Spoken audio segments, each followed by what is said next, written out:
Just assumed that he was showing me his workplace. Turns out, I didn't know him as well as I thought I did. Inside the basement was what looked like a jail cell. Its contents obscured in the shadows casted by the single hanging light bulb above us. Stay behind the bars. I'll show you how to make some real money working with children.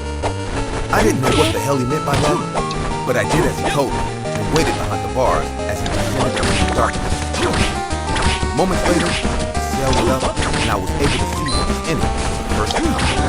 The walls were lined with work tools, saws, and hammers. The blackish red stains on them told me they probably had been used for their purpose. Tied up and gagged in a wooden chair in the middle of the cell was a young boy no older than 12. A laptop on the table was opposite. Steve was on the laptop, clicking through a website full of gruesome images.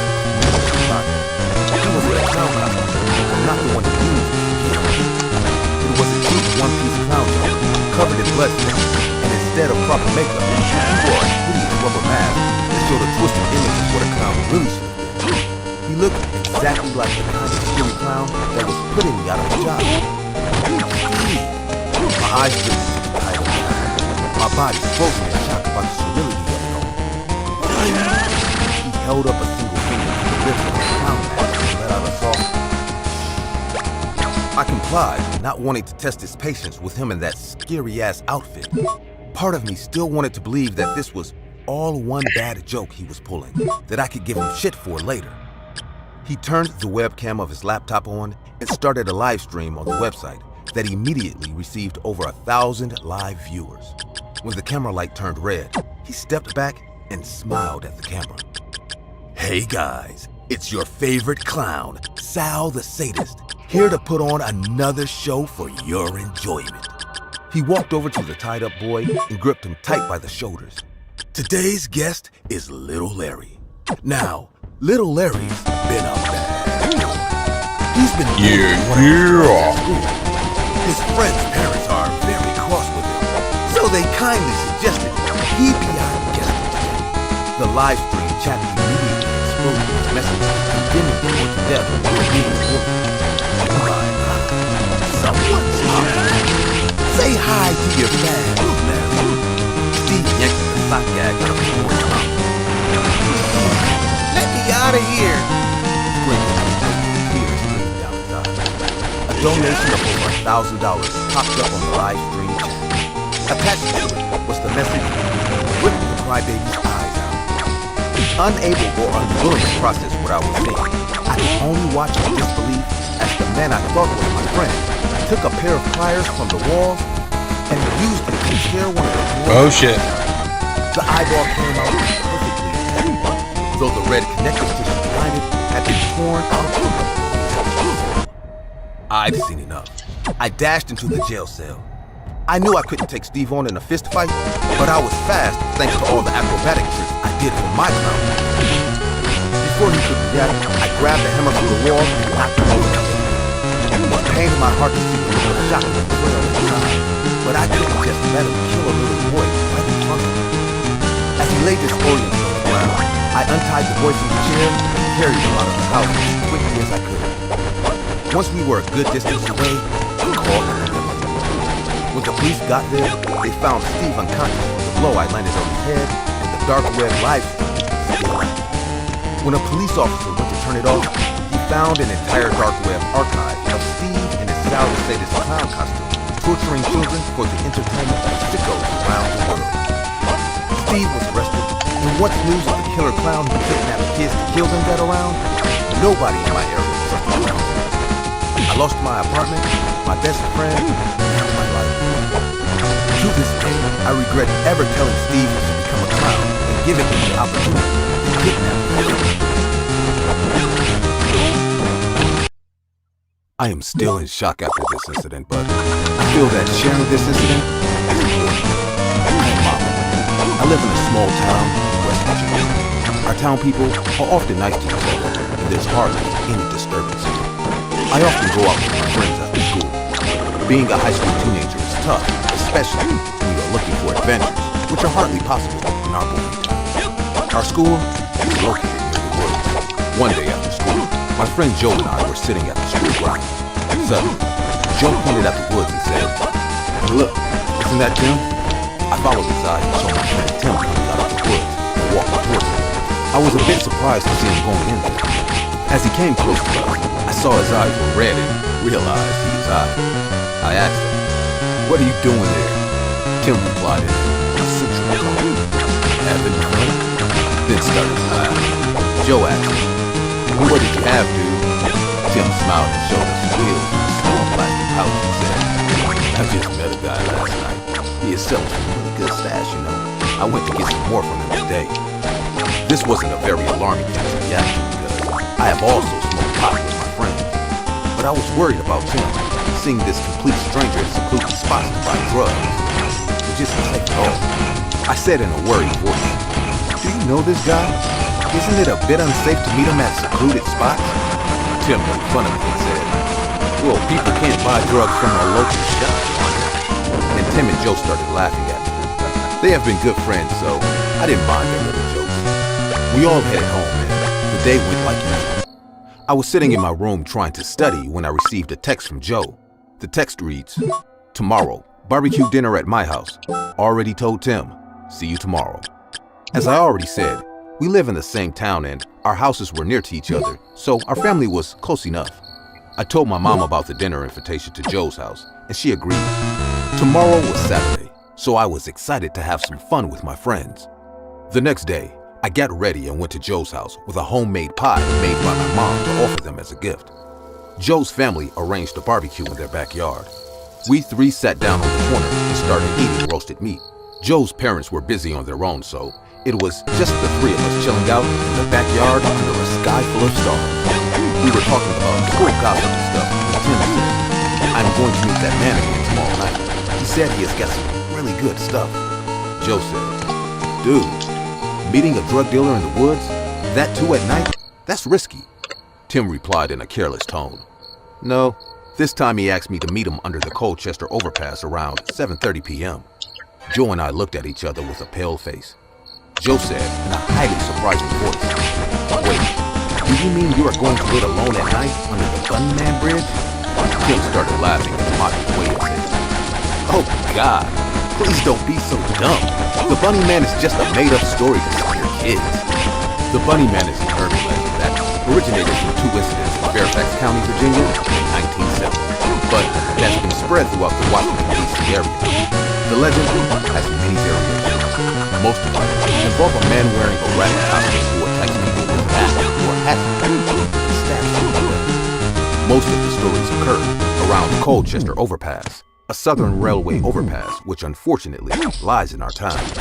Every little kid and adult of this town is aware of this legend. Some people say that the Bunnyman, who was actually a serial killer, had died long back, but his spirit still haunts the tunnel under the Colchester Overpass. I got a bit spooked out by all this conversation and I got up to go inside. "Guys, let's go inside. Also, it's really dark out here," I said. "Or what? The Bunnyman will come and stab us? Come on, Molly." Tim mocked me and started to laugh. I kind of lost it this time and said, "Listen, you dumbass. I too agree with Joe. It's not at all safe meeting a drug dealer under that bridge. You want to be the bravest one? Be it. But you are the stupidest one too." Tim got really angry and said, "Yeah, I'm not a coward like you." Now this really got me mad, so I said, "Fine. This is like the easiest boss. Real in danger? I will go with you too." Joe said in a fumbling voice, "Guys, I don't think that's a good idea. Tim, why can't you just tell this man to meet you somewhere else?" But we were already past the point of discussion, so I said, "We two are going with Tim, and that's fine." We ate dinner at Joe's house and returned home. Joe and I decided to meet Tim the next day around 7 p.m. I didn't tell my parents about this entire episode because I knew they would be really angry if they knew we are going to the Bunnyman Bridge. I took my flashlight, and for safety purposes, I took my father's hunting knife with me. I just wanted to be ready for anything. I met Joe and Tim on the way, and we all started walking towards the Bunnyman Bridge. Even in the day, it was hard to go. The street leading to our destination was completely empty and surrounded by dark woods. We were almost there. I could see the scary dark tunnel under the bridge at the end of the road.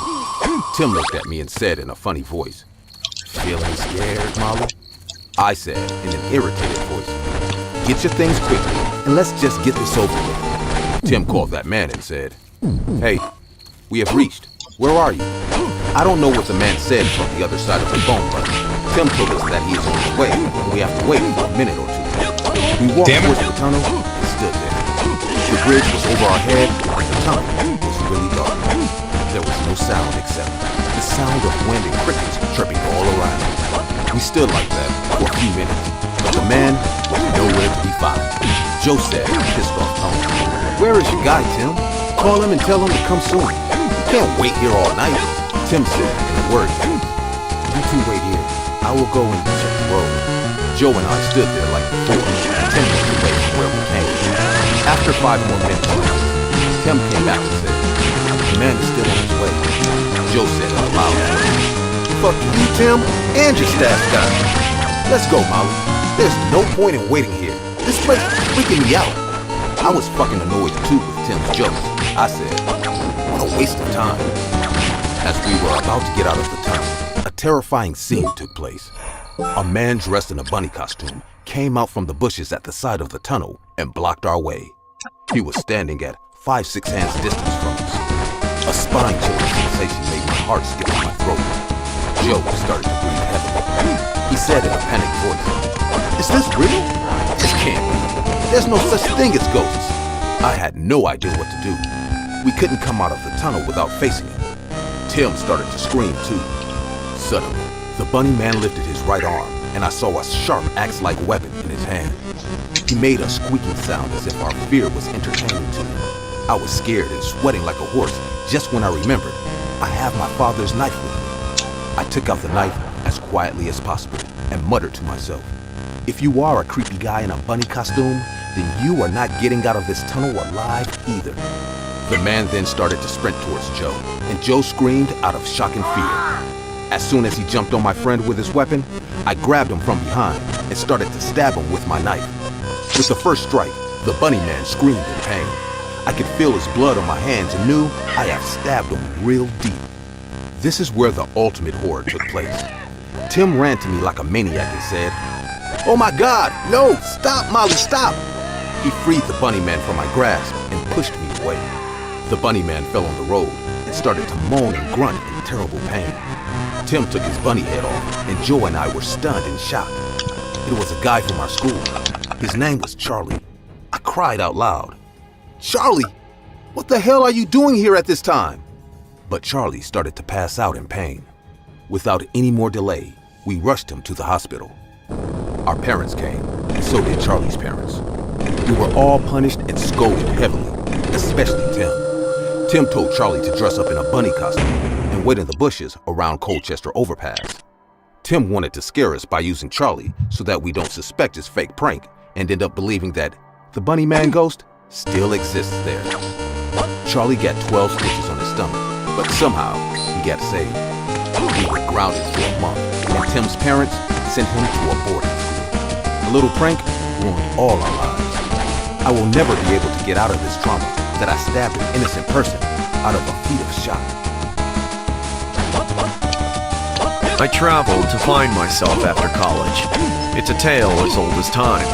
College student graduates with a degree that he has no idea what to actually do with it, and wanders the country by himself in an old car he bought on eBay, hoping that he'll find some profound meaning to life at a pit stop somewhere. For 1 entire year after graduating, I went on a cross-country road trip going nowhere in particular. I often stopped by small towns and took part in whatever obscure local traditions it had.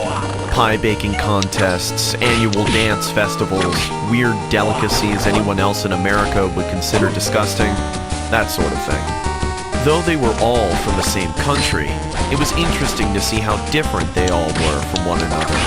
I enjoyed my time stopping by them, even if I had to do odd jobs every now and then when my savings wouldn't cut it. One day on my self-realizing road trip, I came across a town that would change my life forever. It started out with a rusty old sign behind the road in the middle of nowhere. I would have missed it had I not been driving slower than usual to take in the sight of the vast expanses of wild grass to the either side of me. I parked right beside the sign and had to squint to read what it said through the brown rust that had gathered on it. It read, Rory, 100 miles, accompanied by an arrow curving left. I assumed that Rory must be a small town, and I started to look forward to learning some new local customs. I continued to drive down the long road, keeping an eye out for a left turn. Eventually, I came across a small dirt path branching off the main concrete road into a dense forest. Vegetation had grown over the path, but I could tell that just below the foliage was a smooth paved surface that might have once been used by people. I probably would have missed it entirely had I not been looking for it. The town must have been happy in its isolation to leave the path that it's so hard to find. I turned the car onto the overgrown path and into the forest. Shadows casted by the tall trees above engulfed my vehicle. Only the faint spots of sunlight from the thicket lit my path up enough for me to not accidentally drive into a tree.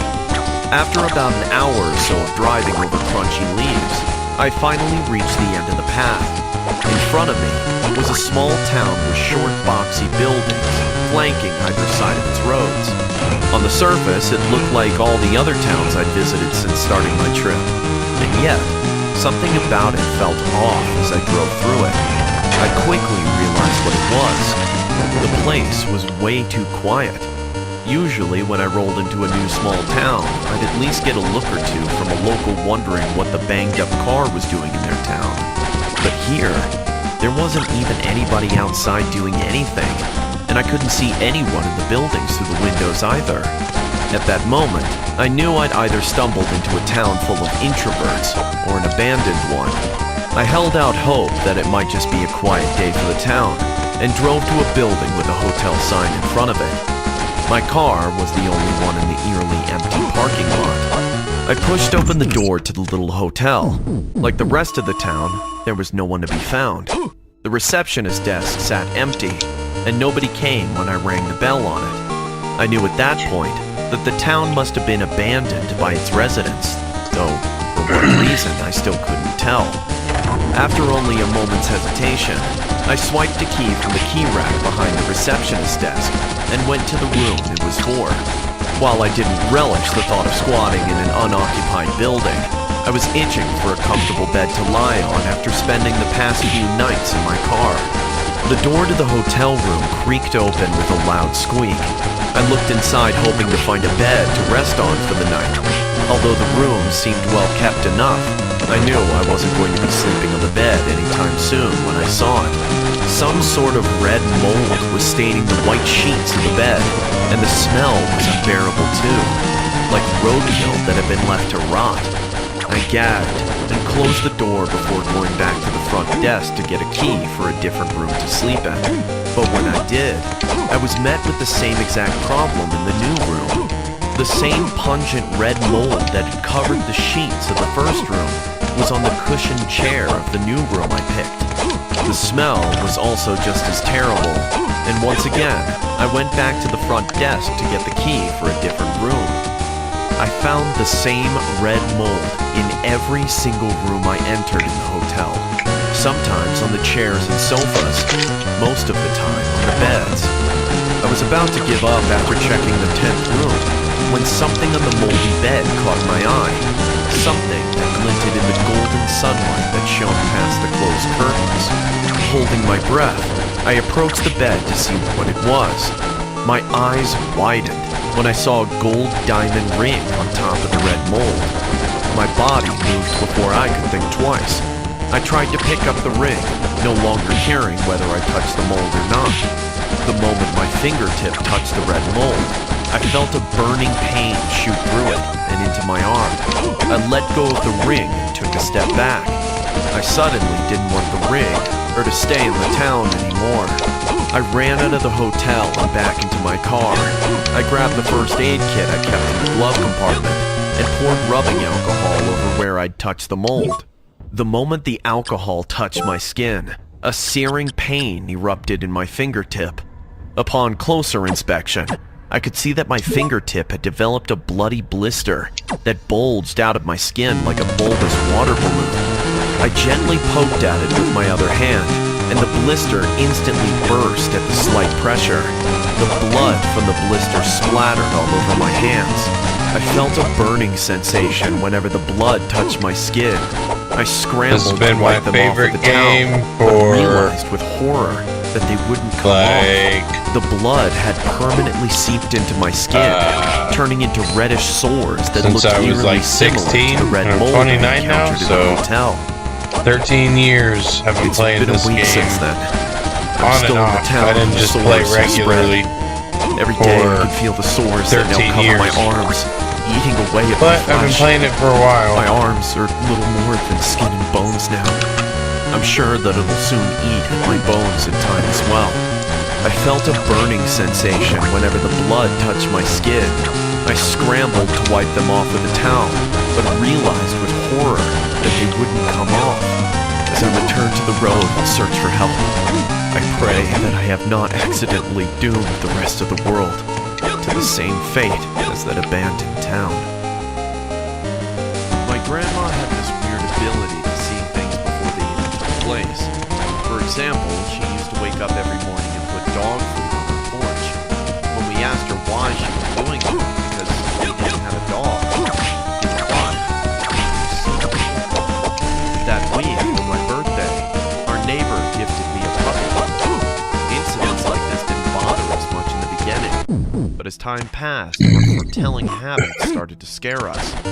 One day my dad was leaving for work when she stopped him saying he shouldn't go to the office that day, that something bad was going to happen there. After a huge argument, my father left for the office anyway. He had an important meeting that day. Because of Grandma, he got late. But as soon as he reached the building, he saw the entire office was on fire. 10 employees died on the same floor where my dad was supposed to have his meeting. It seemed like he saved my father's life that day. After that incident, a weird belief grew in our house that if Grandma's saying something bad is coming, everyone stopped and listened to her.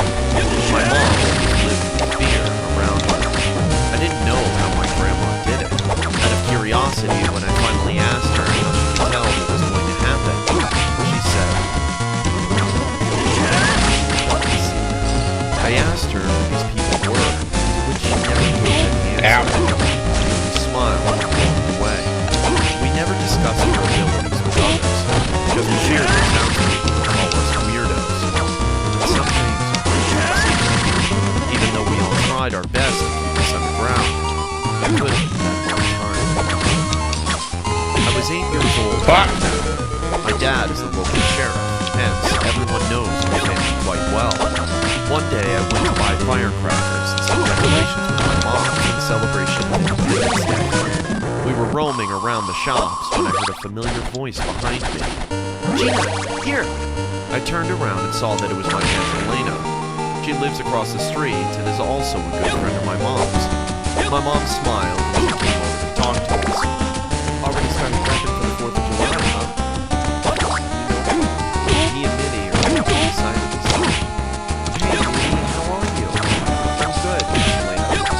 Aunt Elena kissed me on the cheek and said, let's go for ice cream. We started to walk to the food court while my mom and she chatted about the big plans for the celebration. Every year, our town organizes a local fair, and that happened to be the main attraction of the night. We were heading home, and I was in the back seat, while my mom and aunt sat in the front. We were almost near the house when we saw a gathering in the middle of the street. My dad was standing there with the mayor, and they were discussing something. My mom pulled over, and we all got out to see what happened. We've decided to shift the Independence Day celebration to the ground. As soon as my dad said that, people around us started to gasp in fear. A guy from the crowd said, but after that incident, yes, Robert, we all know what happened there. But it happened 15 years back. I think it's time to move on. Also, we've decided to make it a grand celebration. For that, we need more space. The ground behind the old church will be appropriate for this. Let's forget the past and enjoy it, shall we? Everyone agreed with him, and the matter was resolved. After coming home, I asked my dad, what happened 15 years back now? He and my mom exchanged looks. Minnie, it's not a very joyful story, but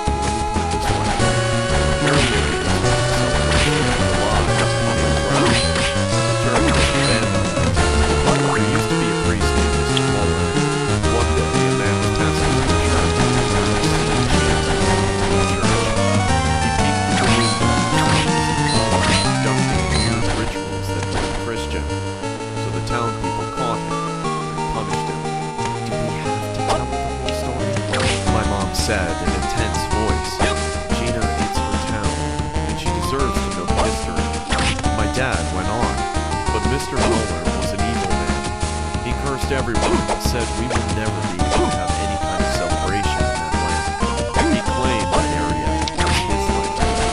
People ignored that and went on prepping to arrive at it. On that very night, the shed, fireworks took place. Fire broke out. Well, the townspeople had this superstition in the church.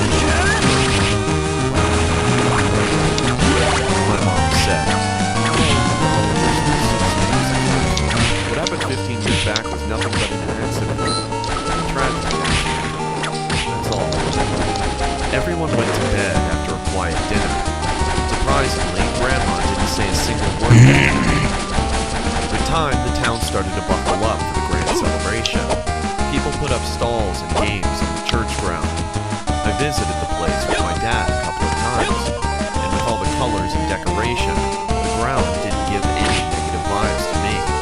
The final night came, and we dressed in our best attire. I wore a red frock that my dad got for me.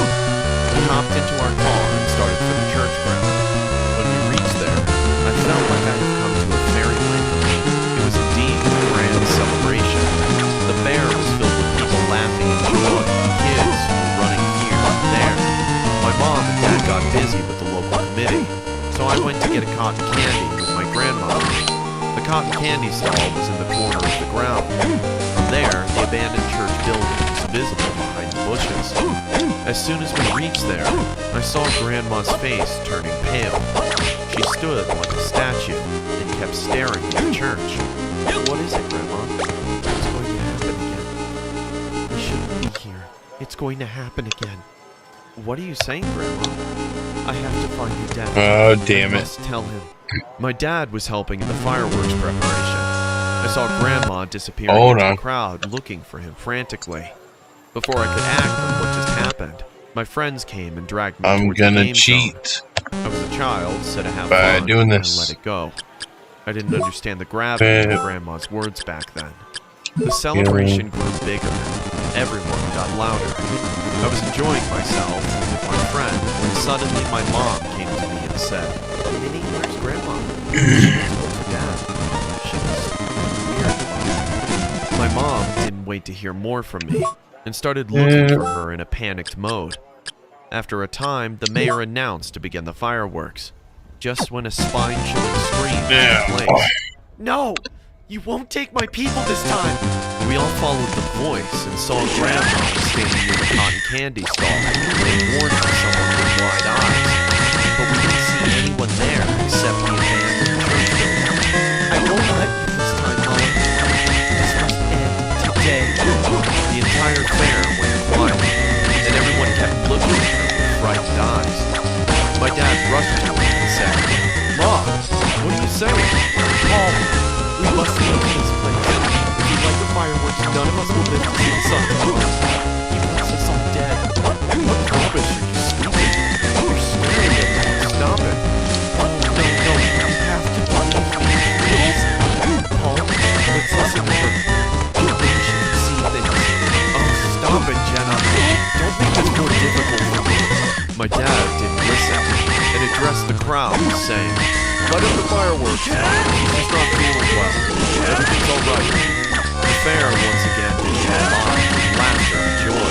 The mayor walked to the setup and lit the fireworks. Colorful firecrackers started blasting in the sky, showering everywhere. The townspeople awed and wondered after seeing this beautiful scene. My dad turned to my grandma and said, "Look, there's no curse here. It's all bullshit." But before he could say anything more, suddenly a rocket was fired and flew to the big tent set up sheltering the stalls and game zone. In a fraction of a second, cheating like crazy. the fair got fired, and people started screaming and running around like mad cows. I don't remember how we got out of there, but I remember the sound of the fire truck coming and splashing water to extinguish the burning flames. 20 people died that year. Those who couldn't escape burned down to ashes, and those who were admitted to the hospital passed away. I'm trying to keep that cover on them because see those lasers, they mess you up. Up now, here it comes. I got him. That's good. If you take all his coverage out and it's just the eyeball, then lasers mess you up. So I was trying to avoid doing that. I used to work at a newly opened 7-Eleven near my university. Not the most glamorous job, but I wasn't picky about where my pocket money came from. Since I had my classes during the day, I could only take night shifts at the store. I'm just gonna play to the next save point, and then that'll be it. Looking for something to satisfy the munchies. But other than that, it was a pretty quiet and boring job that I could do while playing on my phone more than half the time. There was one thing odd about the place, though. The automatic doors would malfunction from time to time, opening itself when there was no one to be seen on the other side. I'd been jolted out of my web browsing more than once by the sound of the ringing door, only to find that the store was still empty. When I told the manager about it, he called a repairman to fix it. Apparently, the people who worked on the other shifts had reported the doors opening by themselves as well. But when the repairman came, he could find no problems with the door sensors and left without doing anything. My manager was annoyed, but I quickly learned to tune out the sound of the door rings and listen for footsteps instead. The self-opening doors weren't the only problem plaguing the stores, though. One week into me working at the 7-Eleven, food in the store started going bad at an unusually fast rate. The bag snacks were fine, but everything in the fresh foods section, from the milk to the boxed sandwiches, would go bad the very same day they were put there. Someone even got sick from eating one of the hot dogs and almost sued the store. Thankfully, I need a that happened during the day shift, so the charging whip to get through there. All of it really annoyed my manager, who was convinced that someone must have been tampering with the food that was without fun. any of us knowing. See ya. I don't know.